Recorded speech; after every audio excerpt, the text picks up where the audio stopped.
Isang magandang araw na po sa inyo lahat mga agaw. Welcome naman po dito sa Kimuntig Channel. Ngayon agaw ay maglilinis muna ako dito sa manukan. At itong puno ng mangga agaw ay puputulan ko po ng mga sanga-sanga. Dahil po palagi na pong umuulan dito. At saka kapag umuulan ay matagal pong tutuyo itong lupa. Kaya puputulan ko ng mga sanga-sanga para masisikatan po yun ng araw. Meron pa po itong bunga mga agaw. At maya-maya ay kakain tayo ng mangga. Yan. Itong tatlong malalaking sanga agaw, ito po yung puputulin ko. Yan. Dahil nakaamba na po dito. At makikita nyo po ay yung ibang area ay tuyo na. Pero dito ay basa pa rin. Dahil hindi po yun nasisikatan ng araw o natatamaan ng araw. Yan.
Ayan na agaw.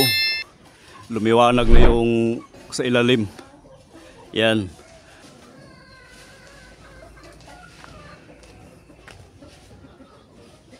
Kunti lang yung itinira ko agaw. At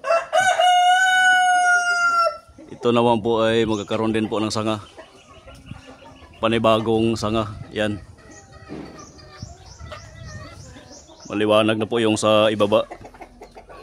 At ito pong mga putik-putik dito ay tutuyo na po ito. Dahil pagdating ng alas 12 ng tanghali ay tatamaan na siya ng sikat ng araw. Yan. Okay, kitang-kita na yung kulungan ko agaw. Kanina po ay natatakpan po yan ng mga dahon. Yan. So mayroon pa po yung mga bunga agaw. Yan po. At saka doon sa mga pinutol ko ay meron pa din po yung bunga. Kaya kukunin ko po yun. Ito po ay Indian Mingo. Yan, linis-linis muna ako dito, agaw.